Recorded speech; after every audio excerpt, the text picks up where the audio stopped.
Very funny. Hey guys, and welcome back to another film review by The Clumsy Jedi. Today's film is The Karate Kid Part 3. This one came out in the year 1989, was directed by John G. Avildsen, and starred Pat Morita, Ralph Macchio, Robin Lively, Thomas Ian Griffith, Sean Kanan, and Martin Kove. The story of Karate Kid Part 3 is basically Mr. Miyagi and Daniel's other old rival, John Kreese. Now he wants revenge.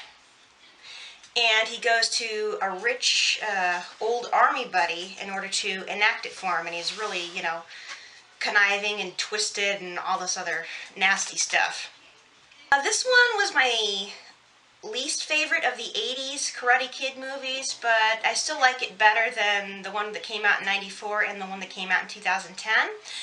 My favorite parts of Karate Kid Part 3 are, again, the Miyagi-isms and the cinematography. I mean, Mr. Miyagi, the way Pat Morita played that part, it's impossible to ruin Mr. Miyagi unless he was played by someone else.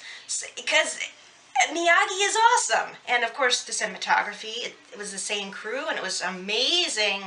Completely blew me away.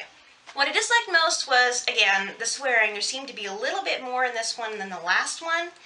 And the bad guy was totally over the top. It was, stereotypical evil. This guy apparently has some sort of a nuclear deal going that's made him really, really rich. I hate the guy. Maybe that's the whole point, but I can't stand this bad guy. He is a pain in the backside. Is it family friendly? Well, if it wasn't for the swearing, it would be a little bit better. But so the scoring for Karate Kid Part 3, here we go. The story was the weakest of the first 3 Karate Kid movies, so it gets a 7 out of 10, unfortunately. The acting was still above average, despite the over-the-top bad guy. I couldn't, Like I said, he seemed like he was overdoing it in some places. The rest of the acting was just as good as the other Karate Kid movies.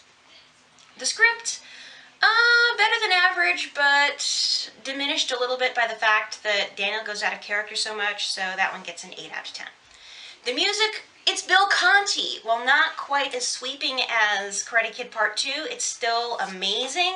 It's still beautiful, so that gets a 9 out of 10. Cinematography, same thing. It's gorgeous, especially that helicopter shot when they're up on like a cliff top doing akatas, and it pulls back until they're just little tiny specks with the training music in the background. Ooh, goosebumps again. So the cinematography gets a 10 out of 10. Giving The Karate Kid Part 3 a Clumsy Jedi final score of 8.3 out of 10. Okay, that's just about it. I still have a whole bunch of 80s movies to do, even though I'm getting a little bit tired of the 80s. Next week, I'm going to be doing a couple of movies that, one of them was on TV that I really like. Another one apparently became a cult classic, but I can't stand it to this day. So, with that being said, until next time, this is The Clumsy Jedi signing off. Bye, guys!